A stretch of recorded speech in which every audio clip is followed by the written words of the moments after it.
Stay tuned. Today's episode is brought to you by Andy Bovender. He is the founder of the Bovender team out of the Carolinas. Now, him and his team have helped more than 5,000 families. So if you have somebody in that area who's thinking about making a move or maybe moving to the Carolinas, they are the team to call. Today, I sit down with Justin Ferguson, who is a commercial agent out of Virginia.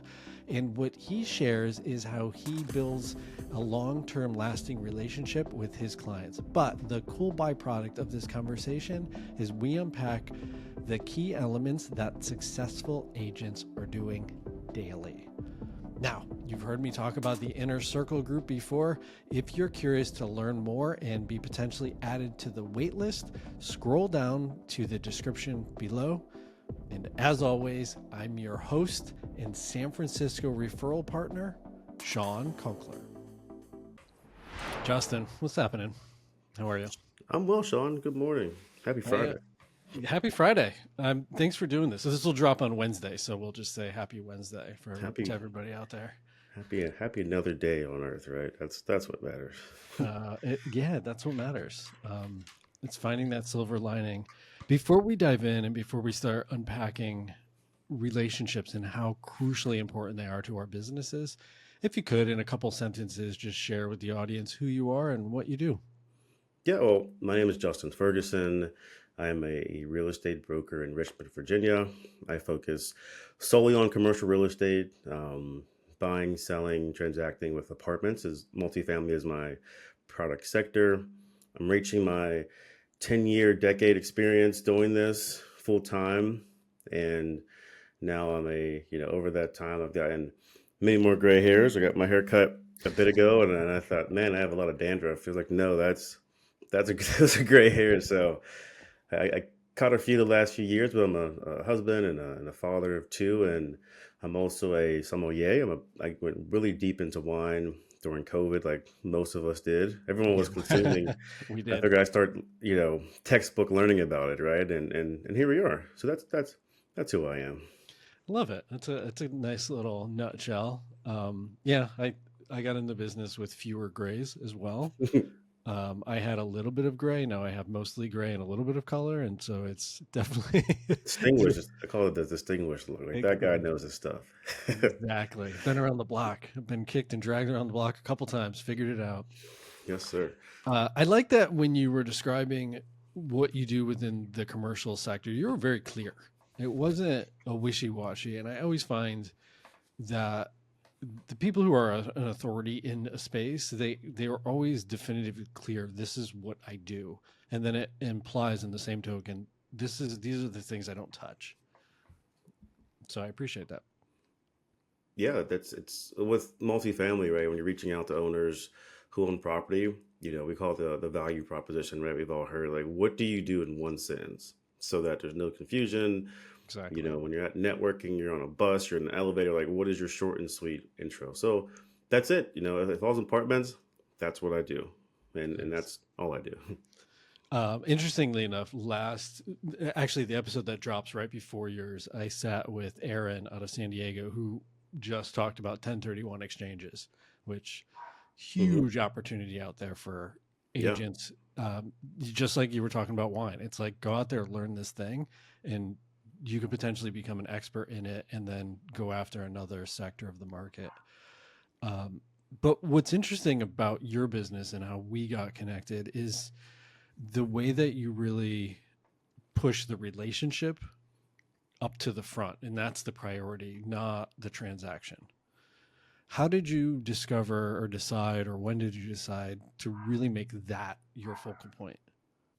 Have you been completely neglecting your newsletter, social media, or any of your outbound marketing? If so, I have a solution for you. With little to no commitment, a virtual assistant can jump in and help you in those areas you just don't have the time for.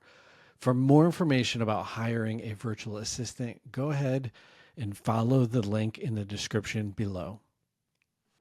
Yeah, I mean, COVID was a part of it, right? I think I started in 2015, and that was a time when the market was going slowly and steadily up. So Yeah. things were fun. I was a new guy. I was, me and my partner, we were the young guys in town, just mass dialing, right, as in cold Mhm. calling and prospecting, and we became really transactional, right? It was like this, slinging deals, right? You never want to be saying that, slinging deals. So we were slinging deals, and we weren't going deep enough, or at least I wasn't, into relationships. Like, let's understand our clients outside of the transaction, because as you understand, right, there's some contact before Mhm. going under contract with an offer, touring, and then during that due diligence phase and those due diligence to closing, like, you talk to these people a lot, like you yeah, you're talking a Yeah. lot, and then where I was previously was like, hey, good, we closed the deal, let's get dinner, drink a fancy bottle of wine. It's like, hey, I'll see you later. Like, and that was where I was falling off, and then COVID forced that hand. It said, listen, what if no one wants to talk to you about real estate, which no one did. And Yeah, it we was all like, felt that pain.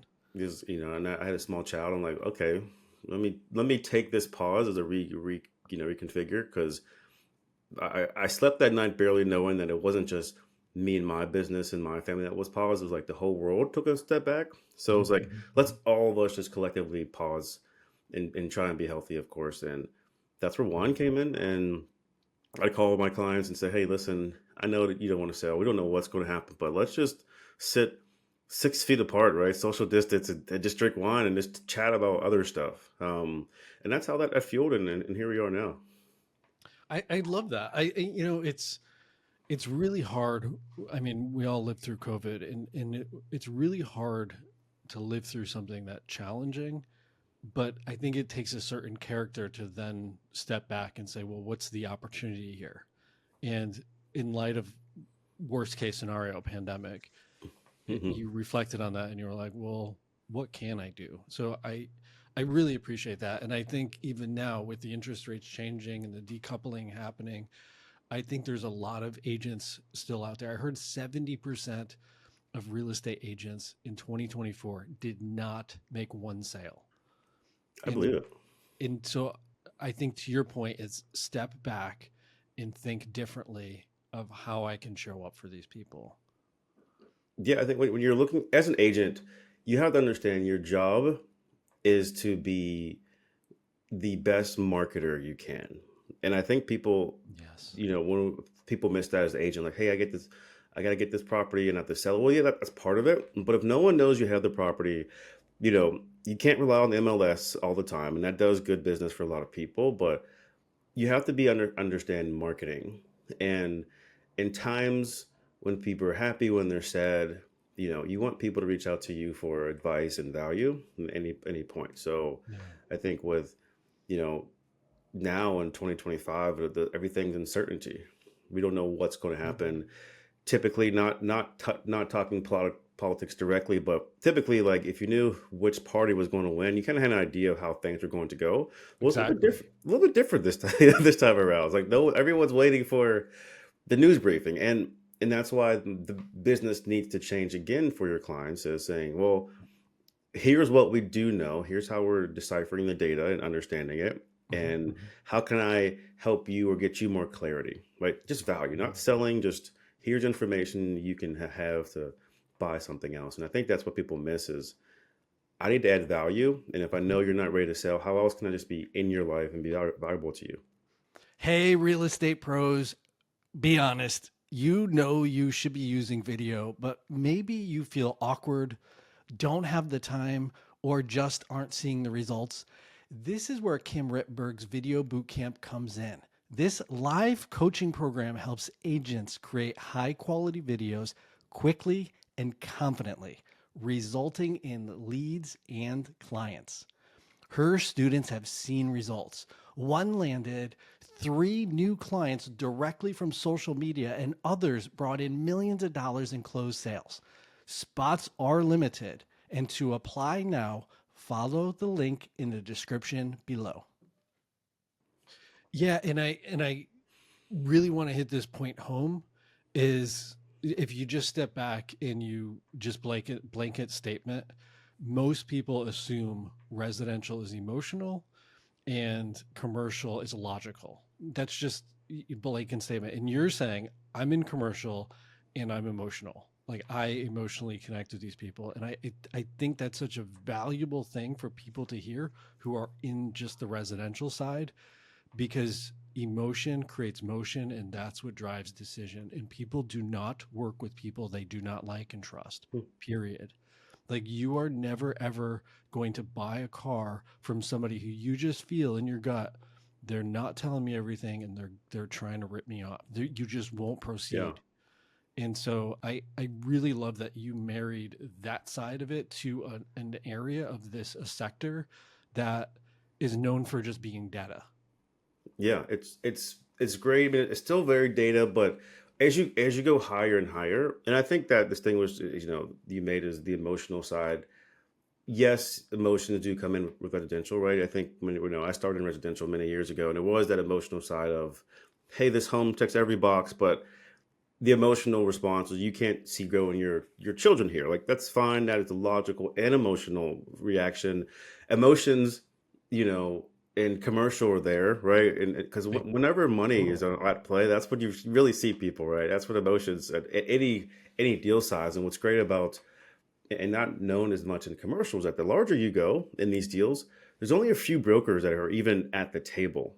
So at that point, the buyer pool gets smaller, mhm, the mhm. the competition for brokers gets smaller. So then it really comes down as which one do I want to talk to every week for 3 or 4 months, right?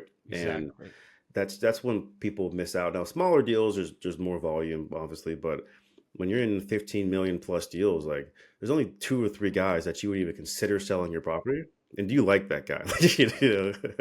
Exactly. I mean, and that's exactly. Do you like them? And then ultimately, like leads to, well, first, they have to know you, then Yep. they have to like what you're doing and who you are, and then they have to move to trust you. And if the first two fall short, if you're not even showing up, Hmm. if you're not even on their radar, the second two just they're gone. They don't even Yeah. exist. Yeah, they don't know who you are. If they don't know who you are, like fundamentally, the foundation is they have to know who you are, right? And Yeah. and we do a lot of cold calling, right? That's our business, cold calling, getting in front of the decision makers, or everything you hear in all the sales meetings. But when you think about that conceptually, is if they call and you leave a voicemail, are they going to call you back? And then the idea of social media and all the algorithm stuff is Yeah. marketing, right? If I call and say, hey, it's Justin Ferguson with Marcus the Millage app, have they seen me post anything, right? Have they even heard of me before, right? And that's how you take a cold call, which people dread to make, to maybe a slightly warmer call. Maybe it's a little bit warmer and like, okay, at Yeah. least know who you are. Let me hear you talk, or let me give you an idea. Just give you a step in the door, and that's all you need to just start building relationships from there. Yeah.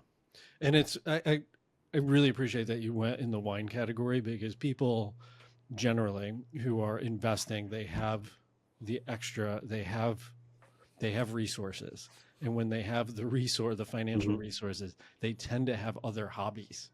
And those Yeah, hobbies tend to be expensive hobbies. They very collect expensive. watches, they collect cars, they collect wine. Yeah. That's the nature of the beast.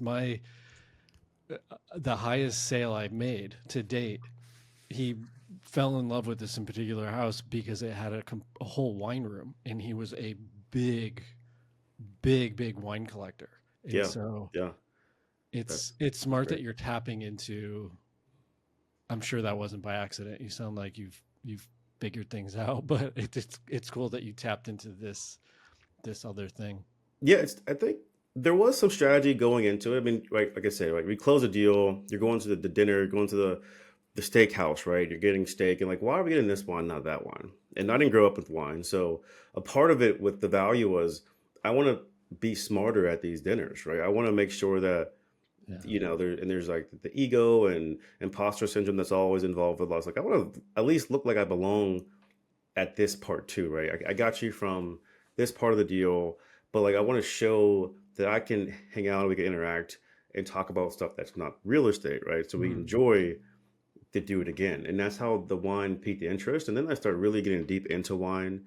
And now I'm, you know, drinking wine too often. What do we say? No, it's I taste wine daily, but I don't drink wine. There's a I do enjoy wine, like it's part of my life now, and I've Nice. gotten some good opportunities with the wine only, Justin. So it's like now it's turned into a hobby and combination. But like you were saying, like wine is I like to say I can take really intricate topics in commercial real estate. You can do all the jargon you want, but can you explain it to like a 5-year-old, you know, Yeah. a high schooler? And that's what I've done with wine. And I think it's just my ability to just take, let's make all this noise and like here's focus on what actually matters at your level with real estate and wine. So it keeps Mhm. me on my toes. I appreciate that you can bring it down a level, because especially when you're working with, CEOs or high level decision makers, they want to know that but you need to sometimes package it in a way like when they don't know, but Hmm. you can't make them feel like they don't know. Yeah. So you have to say something in a very easily, quickly digestible way to get them up to speed, but not tip their cards. And so it's Yeah. cool that you have that ability to do that. Yeah, I mean, when I have a son, and that's 5 now, and I always tell other parents about value proposition. When your kid tells his friends at school what you do, like, what do they say? And he goes like, "Yeah, my daddy sells stuff and drinks wine." I'm like, "That's it?" Like, like, that's like, what does your kid say you do? And if your kid knows your value prop, great. So yeah, it's just being clear and articulating stuff down to everyone, it just helps you just be a better agent and be a better human. I feel like when you're in these spaces with uncertainty. Yeah. I mean, and again, I have found just from doing sales for so many years, if you throw too much information at people, you overwhelm them. They go into gridlock. Hmm. It's basically decision fatigue. They just can't. You've given them too many options. So if you can consolidate things down, dumb it down to three questions or three potential outcomes, then they can decide. Yeah. You get more. You get more out of them, but they also feel trusted by you. You've set them up for success to make a decision rather than rambling on and here's 20 different potential decisions and outcomes and here are all the risks for those, and then the immediate thing they're going to say is, well, let me think about it. Hmm. In similar to wine, like you have to quickly, succinctly articulate what are the notes, what are you experiencing from that. Yeah. That I think that's spot on. I mean, that's what you have to be able to do. I think you mentioned, sales, right? I think I've studied a lot of sales. I wasn't one of those like the air quotes like natural born salespeople. I think what sales is, it's understanding people and how can you talk to people, and people miss Yeah. that. Listen, I love Glenn Ross more than anybody. Like I love that Same.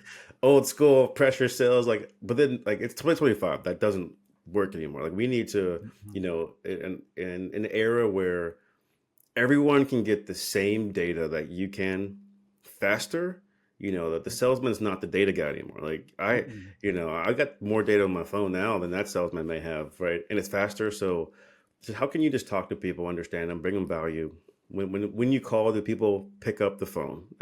So yeah, I mean, I think that's what people are just miss completely. I Man, it's agree. just be a human.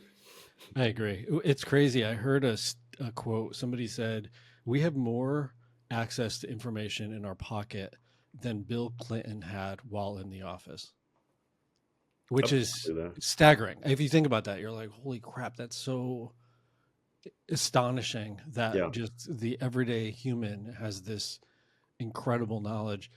What I share with my clients is, yes, you have access to all this information. The problem is it's not in the correct order.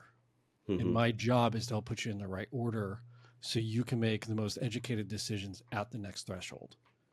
Yeah. I mean, I think that's a big part of it. And then like the follow up to that is, trusting the sources, right? Like that's always been Exactly. a thing, right? And now anyone with a phone, like we are saying, can know everything and jump online and say something. And if they say it in a compelling way, then it becomes fact, right? So I think Yep. let's organize the knowledge, right? As you're saying, and like that part, the trust part, which is sales, but also being a value provider, but also being just a nice person. Like, how do you align yourself with all of that? And you mentioned none of that involves like real estate, like that. Like we didn't mention real estate at all. So like it's just Yeah. foundational things that people want. They want to understand and trust someone, and on top of that, you can help them buy a great property, right? Yeah. Yeah, it's from doing sales for so long, the two quotes that always really stick with me is we have two ears and one mouth, so we should be listening twice as much as we speak. Mm-hmm. And then the other one is seek first to understand.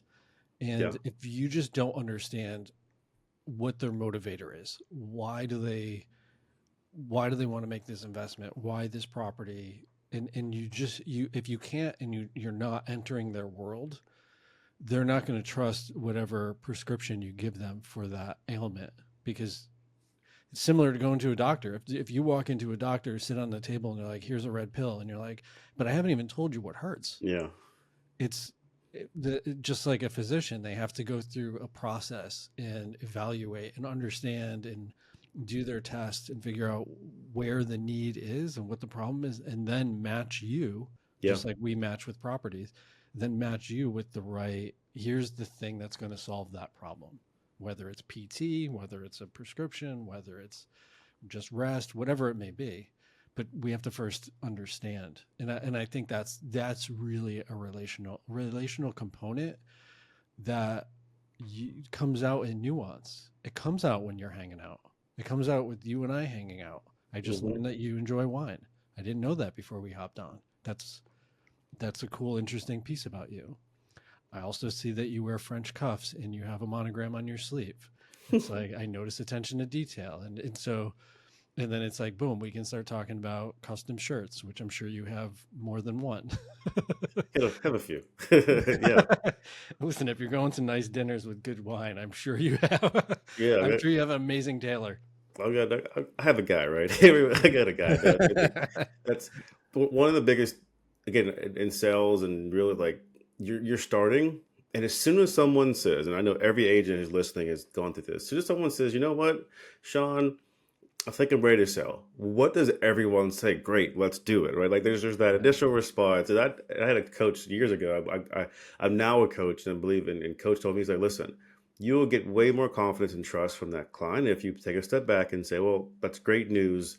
Let's make sure it's the best time for you to do that. Let's talk about it. Like, that one little Yeah. rephrase was like, it forces you to pause and understand them and not talk about the building or the property. So, like, those little things were giving all these free gems to all the listeners. Like, it's just part of the process of, again, how can I add value to your life, and why is this important to you, not just the numbers, right? And I think that's an overlooked component that does build trust.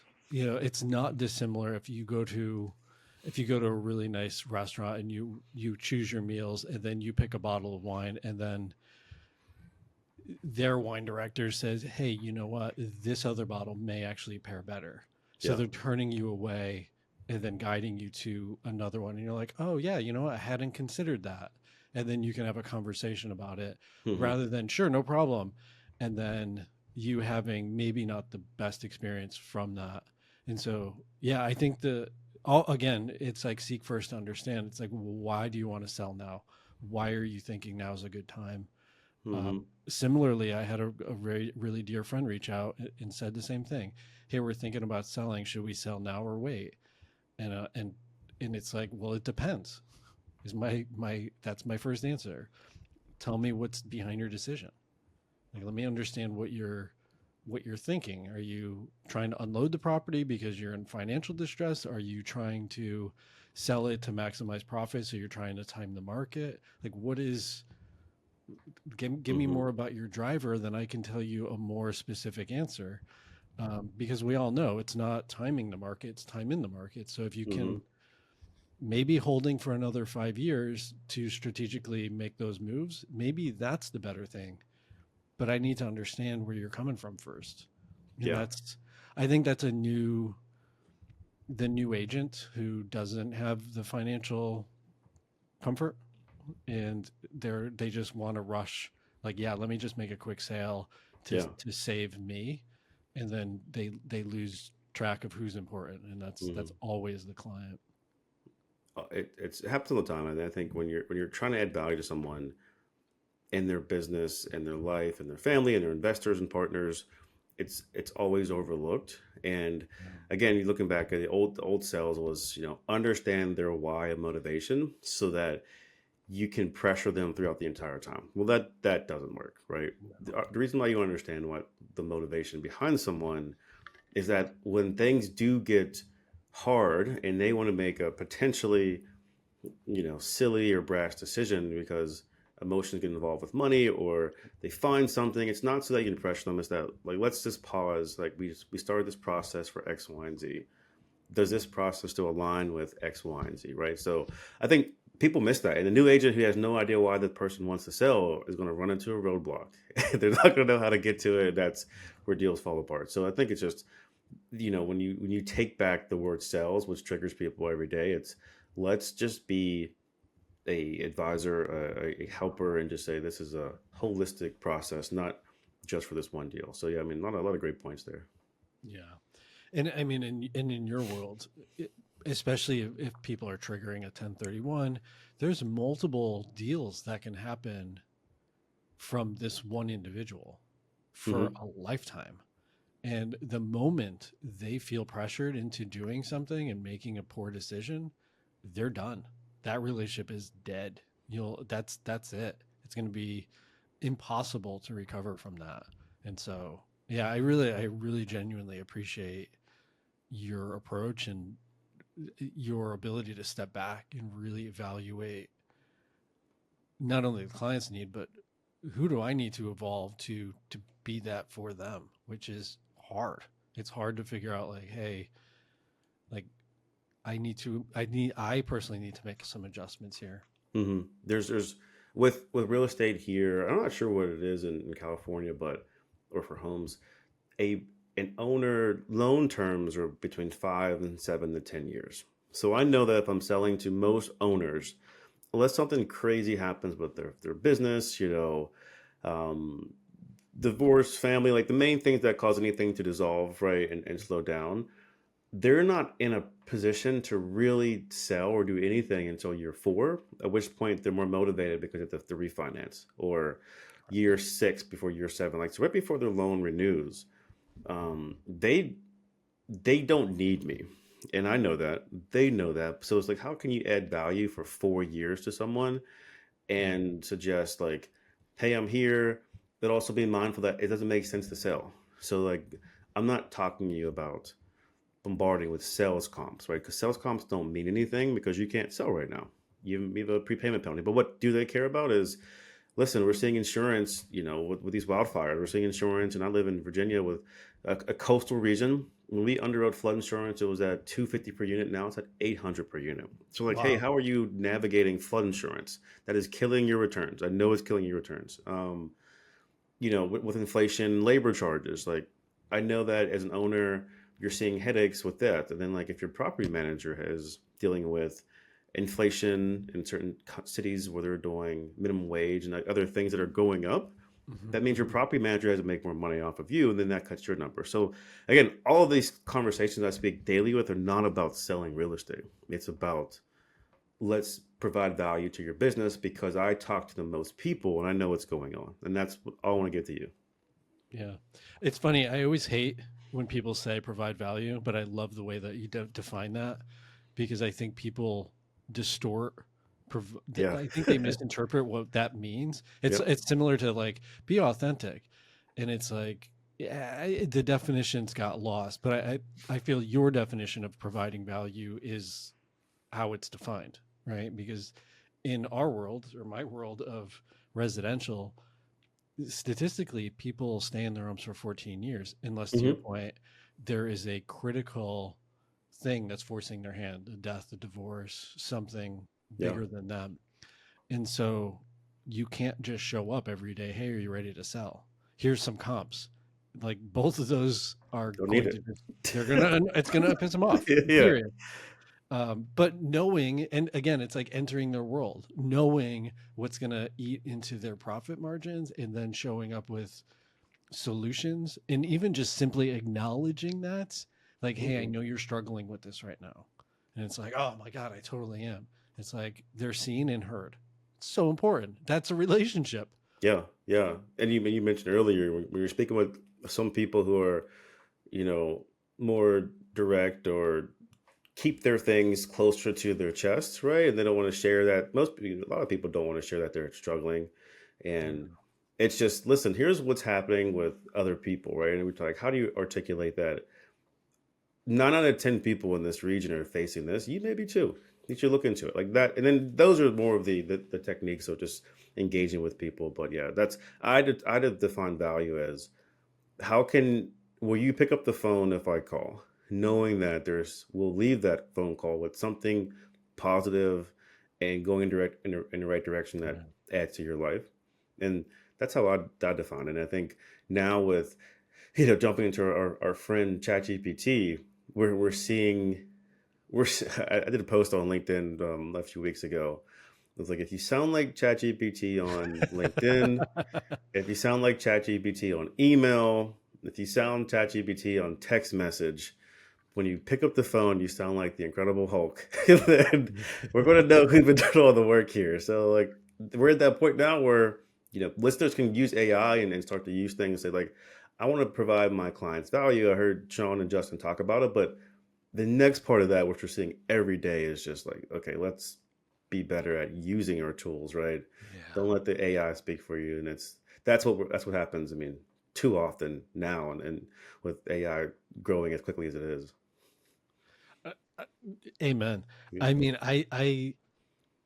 I don't know this for certain, but I do know enough people who work at Google and Meta and all the big companies that if you're using AI to create your posts, those posts they're basically getting pushed down because the algorithm knows it's computer generated. They want human generated. Yeah, They don't want computers hanging out in front of other computers. They yeah, like want that's that's not what we're here for. If I hear like if the intro is like in a world of uncertainty, like if it starts with like that in a world of like that kind of vague storytelling, like that maybe sounds like ChatGPT. Or my favorite is like, and here's the kicker. Like I've never heard anyone's like me personally. I've never heard anyone say, "Here's the kicker" before AI became like I don't know who programmed that the ChatGPT, but you know what? Here's the kicker. Like I've never heard anyone say that. Everyone has their own little like regional puns, right? Regional little things, but like yes. universal. Here's the kicker is just not something I've heard. So like those little things, like just don't do that, please. It's kind of, it's not dissimilar. In one of the companies that I worked with, we always said if the client feels that you're pushing a sale on them, like the second they smell it, they'll turn their nose and walk away. Yeah, And now AI similarly, like you and I are talking about it, is like the second we smell it's AI, it's like, oh, I'm gonna click off this thing. There's so many videos that I've clicked on to get information. I'm like, oh, this is just AI generated, and I leave because I know on some level it's just not. It's going to be generalized and generic where I'm not looking for that. yeah. Um, in YouTube, the number one thing that people search for is how to. Hmm. They're looking to solve a problem. Which to go back to the whole point of providing value, I I feel that in an advisory role, sales role, is step back, reflect on your client base, and figure out the problem that's keeping them up at night and provide a solution. That's providing value. Hmm. Yeah. It like in the simplest of simple terms is like whatever they're worried about is what they need you for. But Yeah, and I think how do you be the Yoda, right? How do you be the Sherpa to someone and just say, yeah, hey, I'm here if you need me. Here's some thoughts. Here's some things. So I think that's what people get lost, yeah, and in all of the sales, what selling real estate, and in our sector, people want to know like, and you get in both sectors, right? Whenever you get to the point to where a client says, well, listen, Justin, you don't have any skin in the game here. This is my money. You don't lose anything when the negotiations get tough, right? When they're about to sign on recourse debt for a home or a investment property. When you get hmm to that point, then you know you've lost, you've missed something because at that point they're not aligned with you. They don't see you providing value. They see right, you as trying to close the deal. So, those are just very tough, direct feedback from during tough Yeah. conversations we all have, especially in the last few years. When interest rates were at 3%, we were popping bottles every day, but but here you are, Right. things are much difficult. So like your clients are giving you feedback. It may not be the nicest or the fluffiest way, but they're telling you that you're doing too much that's not helping, and you're not focused on them anymore, which everyone's done at some point in their career. Yeah. It's interesting. You sound very intuitive and obviously really well read. What is your favorite book? Like, what has been your root inspiration for all of this? Favorite book. I mean, I do read a lot of sales books. I mean, so like, I'm a Massimo coach. I don't know if you know Rod Santomassimo. So I've read all of his real estate books. Um, I do. I love storytelling. I'm a big Mm, Tarantino fan. I love watching his movies and how he makes the and connects with the viewer. Um, Other books, more nonfiction. I mean, I haven't read a fun book in a while, but all these books back here, they are like sales books. They yeah. are just sales books. Understanding, my wife is a psychologist, so we talk Mm, deep into that. And again, my wife, when I jumped in the business, she was like, "Well, what if you start doing it this way? Like use the psychology." So just I've had some help with a professional, right? Just to there's learn your my best coach. yeah, That's a like she's the phenomenal best. coach. She's the best coach. She's like, "Hey, this is going to trigger resistance." And then what's great when you hear like a PhD psychologist tell you stuff, and it's your wife, you're like, "Yeah, I get it," but then like the salesman does the same thing, but not as good. Yeah. So like those kind of things. I mean, what do I like. I don't read as much fun books. It's mostly sales books. And then Sure. with great with social media these days, there's just everyone's an influencer. I'm like, I just like to put out good content, which Mm, in return, the kind of content I put out is current events, which requires me to read stuff, right? Which is a fun way of learning. And then with wine, right? In high school and in college, like I didn't know anything about geography. Well, I didn't have to. Now I know way too much about geography that the wine has made me know these little details of the world. so And true. like I have to learn about geography. Like, why do I need to know about this terroir? Like, well, because if I want to pass the test and provide value to the wine drinker, they didn't know why this dirt is different from that dirt. And then that's with content Yeah. creation, which again I think a lot of realtors miss out is if you're adding value to someone else, you should be reading and learning yourself. So like Yeah. it's a cool cycle that I've created this educational resource for myself to give to other people. And it's pretty cool. I yeah, I mean, it sounds like you get really excited and passionate about something, and then you just go really hard on the paint until you really internalize it to like the Yeah, nth degree, which is that's that's me. That's that's Justin. that's mastery. I definitely have ADHD, and that's I can't focus on things until I'm like you. I find that one thing, and then like next thing I know, I'm like studying the specific soil about this one specific place Yeah, to yeah. understand that of why this area or this thing is so very special. And it sounds like you have a similar DNA. The other side that I really appreciate that you continue to do is coaching. You clearly know what you're doing. You clearly have a good book of business, and you still refer to coaching. And I feel like that's a part that sometimes is overlooked. People think, oh, I'm winning, I no longer need a coach. But the reality is, you look at the top professionals. Jordan, he's never not had a coach, Yeah. ever, ever. Like every time he won, every time he lost, he always had a coach. Somebody saying, "Hey, work on this thing, do this thing a little bit better, improve this area." Yeah. And that's having that, and having, to your point, having that person that you trust to give you that, and then you go and apply it and try it. That's where growth happens. Yeah, I mean, and it's important to kind of differentiate that there's a mentor and then there's a coach. And I think Mm, they can overlap, but I define them differently. I view a mentor as someone you can look up to, go to for help and advice, um, who may be maybe interested about, you know, the life you're living and everything else that goes into decision making. And then, you're probably not paying them, but they're like, hey, let's talk about everything. Then there's a coach is like, you want me to help you get from point A to point B. There's a very specific value I'm providing you and Mhm. whatever you want me to coach you in. So I coach other real estate agents and like, how do we get from point A to B? But it doesn't mean that we're going to vary off that line with life and interest rates and everything else that comes in between. Mhm. But I've always had a coach. In school, I did some, in high school, I was the chess player. So like I had a chess Oh, coach. nice. Um, in college, I did some powerlifting and bodybuilding and had like, a coach. So after that, when I jumped into I sold homes with Keller Williams for a brief stint, Mhm. had a coach, and then with real estate had a coach. So I think it's, we all need mentors.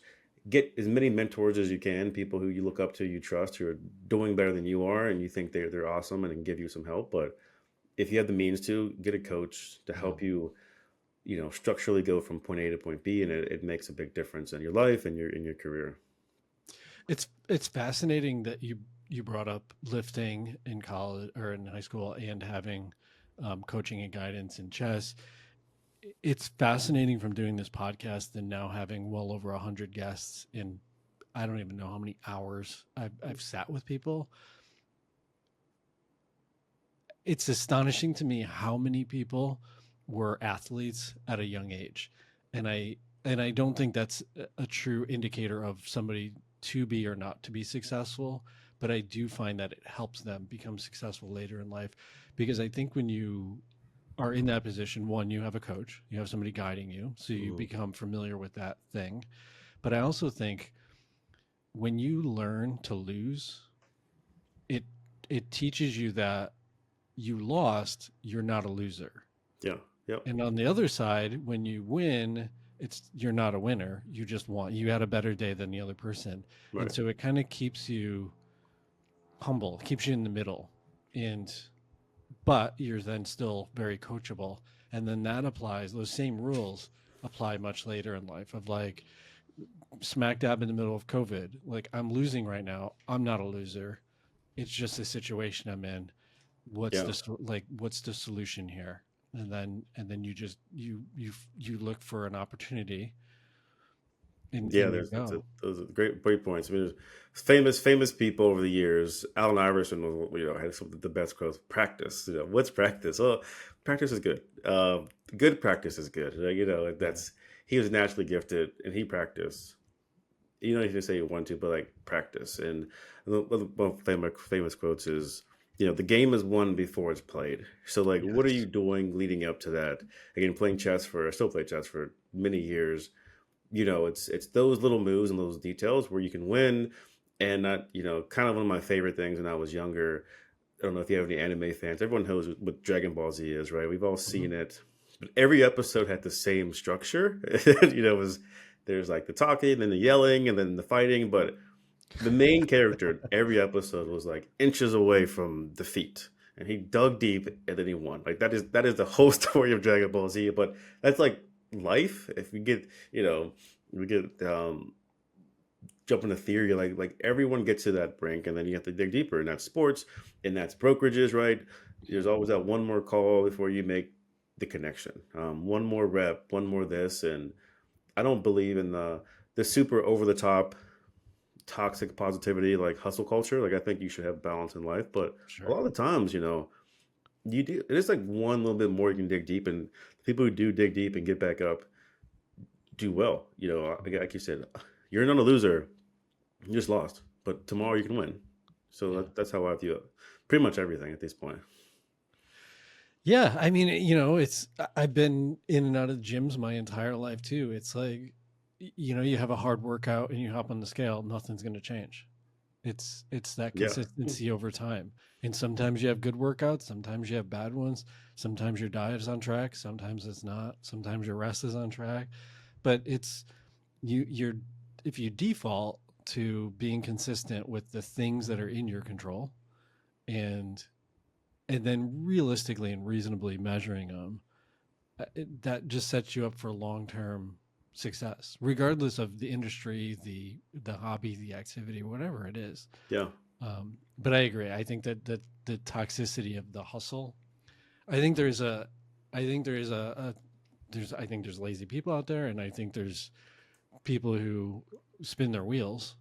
But I think it's, do the work, evaluate, see what's working, do more of that, and proceed. And sometimes, again, not to belabor this, but sometimes just having a coach, somebody who's on the sidelines watching you, can say, "Hey, did you notice when you did this, it brought you success?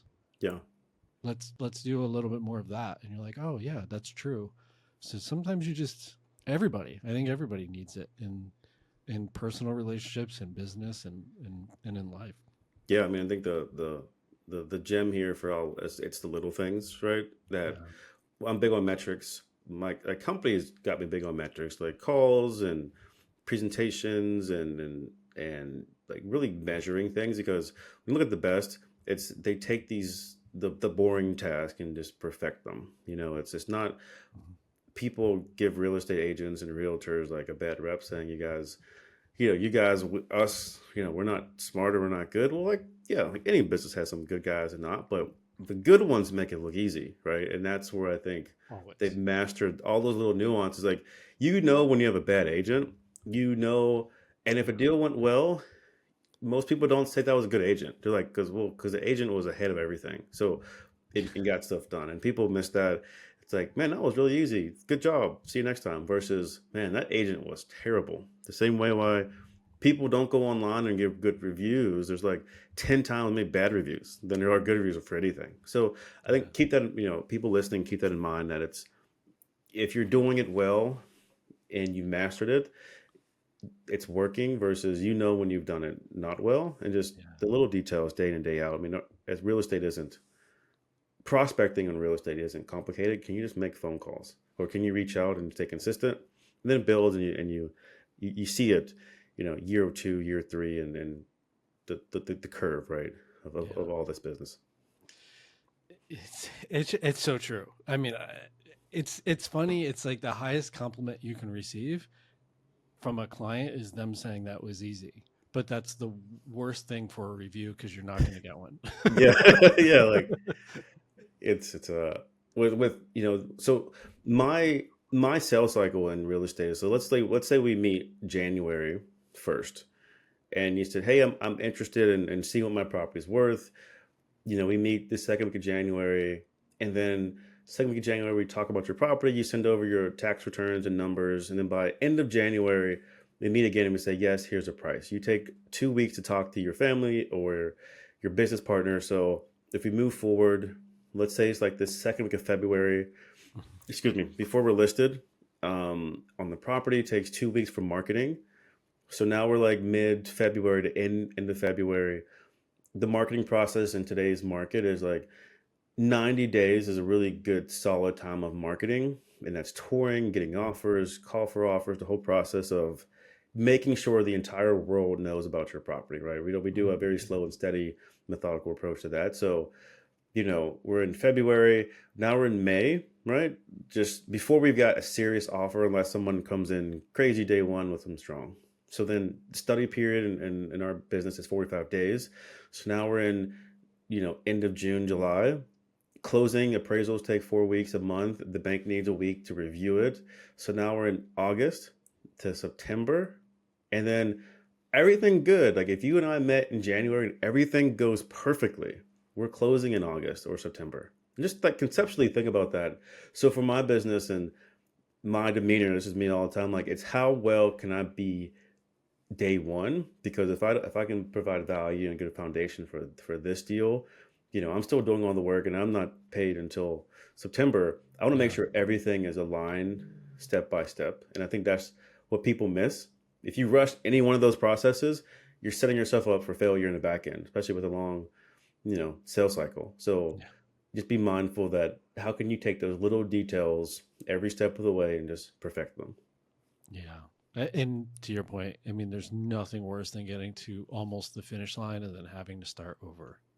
It's brutal. Yeah. I mean, yesterday I closed a deal.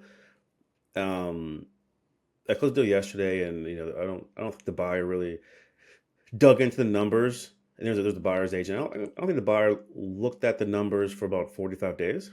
I'm like, hey, what happened here? And having tough conversations, like you've had all the information for a month and a half, and things happen. So we had a check, and that was like the third time I've sold that building, and just Wow. staying around and like being in the market, having good conversations, tough conversations is just part of the business, and you don't do that by skipping steps. You just have to be methodical and do all the boring stuff every day. The same way, talk about gym analogies, right? You're gonna go to the gym, you're gonna lift this weight 10 times. Like, and then do something else. Like, it's not sensational, it's not fun, but it's just consistency. That's all it takes. Yeah, I mean, I think if nothing else, I've found it's the through line with talking to all the high performers, whether it's about their business or how they're showing up for their clients. Consistency is the number one word that I would use for every single top performer out there, period. Yeah. And they take it like you to the nth degree. They're consistent in not just one category, it's multiple categories throughout their life. That's just their DNA is this consistency. Yeah, And and so in my learning process is also like to know what goes well, because people don't resonate what good looks like. A lot of people resonate with what bad looks like. So my question to you, Sean, as you've been doing this long enough, is what are some of the, for our listeners here, what do you think are like the two or three stuff that 90% of real estate agents like get wrong? Especially the new guys. Like, what are the things that I don't even have to, I can close my eyes and say, you're going to do this the wrong way. you know? um I'm writing down three right now. I don't know what the third one is. It'll come to me as I'm speaking. So the first one is the ping pong. It's, hey, I found this one thing that works.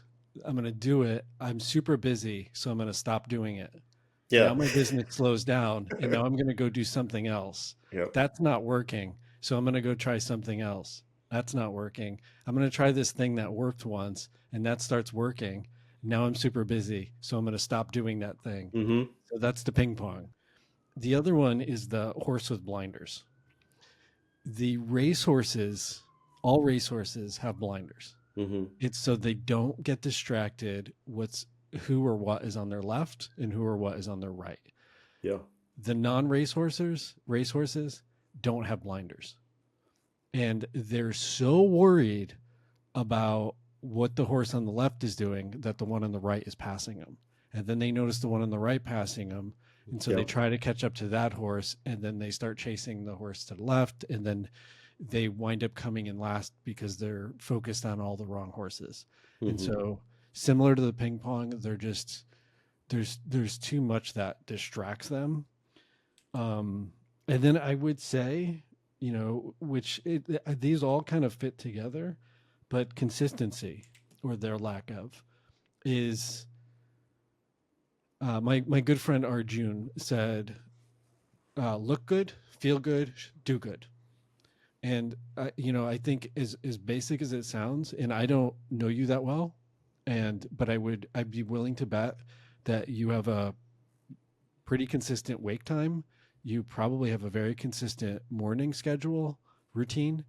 You Mm-hmm. have a consistent work schedule, work balance. You have a consistent evening. I know you're a father. I know you're a husband. And so I would imagine that you have a consistent way that you show up with your family. I know I don't know you that well, and I'm just guessing, but you would also, I'm predicting, you allocate time to them to show up for them, to Yeah. be who they need you to be for them. And so I find the non-performers are the opposite.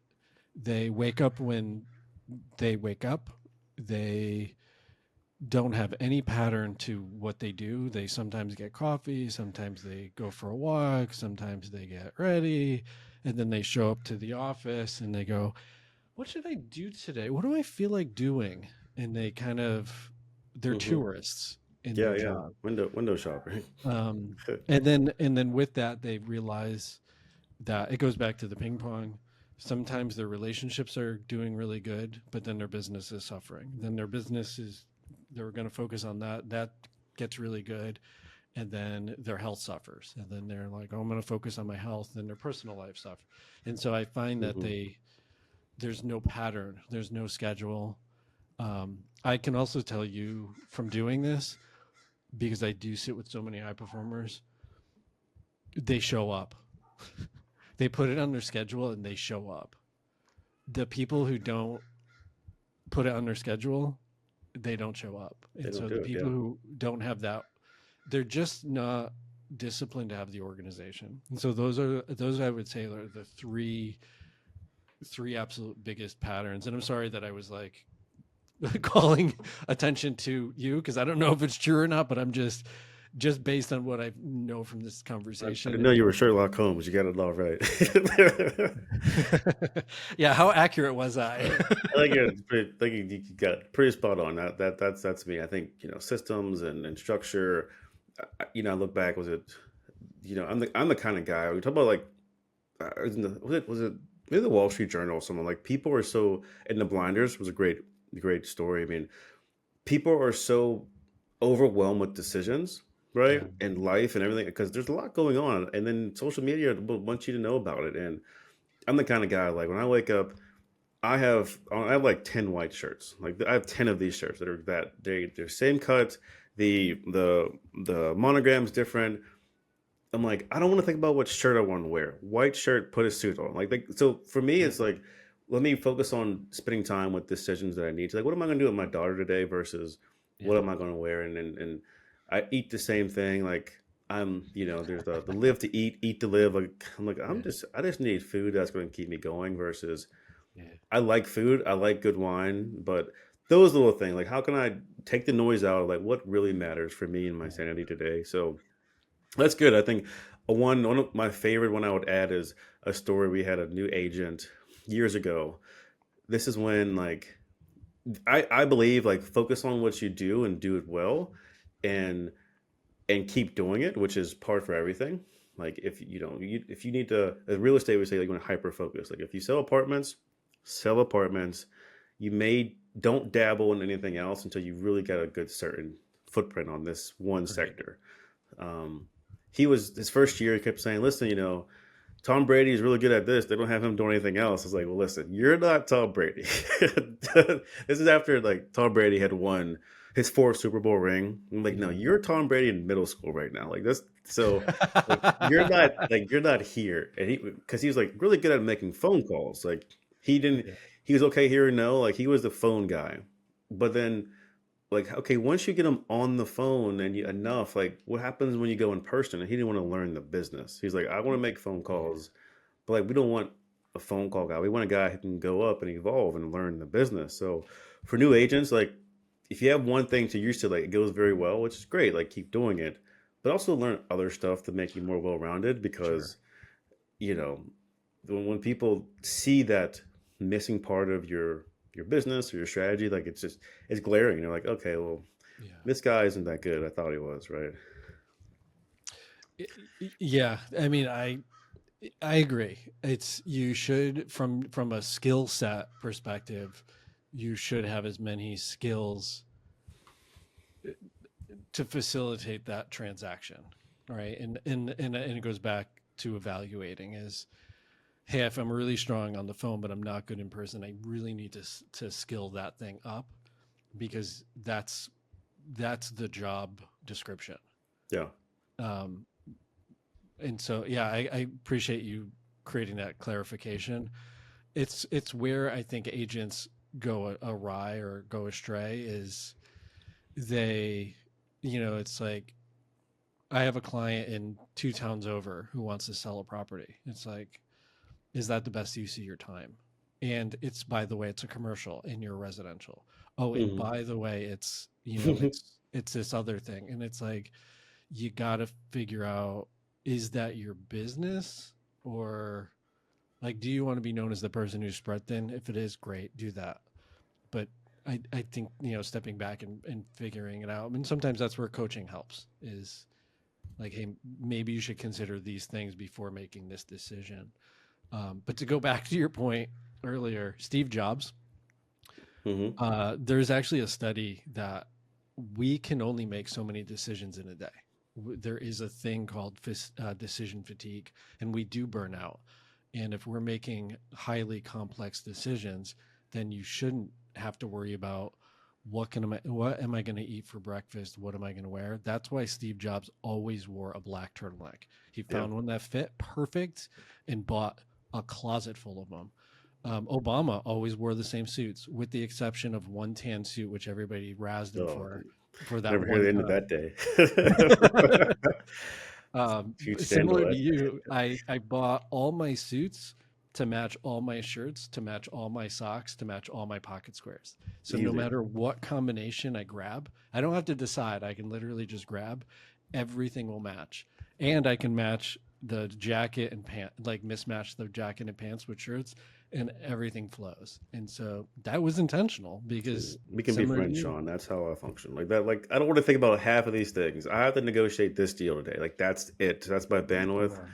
I don't need to worry about breakfast or lunch or anything. So like, for some people it's gonna come off. Like my wife isn't like that. My wife is like, that's crazy. It's like actually I think that's the opposite of crazy. I just want to focus on that. So Yeah. yeah, I mean just I think those are good points. Yeah. Yeah. I think to your point, in addition to is figuring out is I can literally eat the same meal, and it probably just comes from doing weight training through the years and trying to bulk, and you're literally eating chicken breast and rice five Hmm. times a day. It's like you just have to I just turned off that part of my brain, but I can consistently eat the same things and be totally fine with it. But it frees up my brain so I can then focus on showing up for this conversation and being 100% on, Yeah. and not worrying about, oh my God, I'm starving because I timed my meal wrong, and now I have to like hurry up and rush. And then I have to figure out hunter and gatherer. I'm going to figure out what Yeah. I'm going to go have. And then I have to shovel it in my face to try to get to my next appointment. And so I just personally don't want to do that because I have enough chaos. I don't want to be a source of my own chaos. Yeah. There's too much of that. I think there's the noise. I was at an event years ago, and one of the best brokers in New York, maybe the country. His name is Bob Knackle. He is like by far top tiered volume. He sells the biggest development deals in New York, and he's like, I'm laying out exactly what to do to be a billionaire, like step by step. And then someone was like, Bob, like, why are you sharing your secrets? He's like, because I know you're not going to do it. And I was like, we just like that the gut punch. We all sat there. I was like, yeah, because it's monotonous. It's boring. It's none of what he said was rocket sciences. I mean, most people, I'd say brokers, most of them are college educated. Most of the clients we work with, they're the guys who've got the MBAs and the high level degrees. So like we're not meant to be, or usually not the smartest guy in the room, but Yeah. our job is be at the time, and we have the knowledge of speaking to enough people. And he's like, this is what you do to be a billionaire in this business. But I know you're not going to do it. I'm like, that's what I tell my junior agents, hey, here's what you do. And do they do it? Not all the time. So like that's those little things. Like just focus on what you need to do. And, um, it's always comical. And then that was a gut punch. I still think of that to this day. I'm like, he's right. He told me to do stuff that I didn't do. So here we are. Here we are. Yeah, here we are. I need to do that. Yeah, I mean, we are definitely. I mean, I think we're in a really interesting time because we can hang out with any mentor at any time during the day. You can literally flip on an audiobook anytime, anywhere, and gather the knowledge. So knowledge is not the thing we're starving for. Yeah, It's the consistency of application, and that's that billionaire's point. and that's Is humans, and that's the human aspect. But Yeah. Justin, this was really fun, man. I really appreciate you carving out the time to do it. If somebody wants to find you, what's the best way for them to seek you out? my website is www.justin-ferguson.com. Get all about me and all my things. YouTube, just my name on YouTube. YouTube's been a great resource. I've been dabbling in the last year. And then on Instagram, Just Ferg1, JUSTFERG, the number 1. LinkedIn, my name. Again, social media is a part of everyday life now. So, glad to be on here, Shawn. Thanks for letting me ramble here for an hour. It's been good to connect and learn about you. And I'm hopefully someone finds some good tidbits from this episode. I agree. I think there was more than a few tidbits. So I appreciate your time. And Awesome. that is a wrap.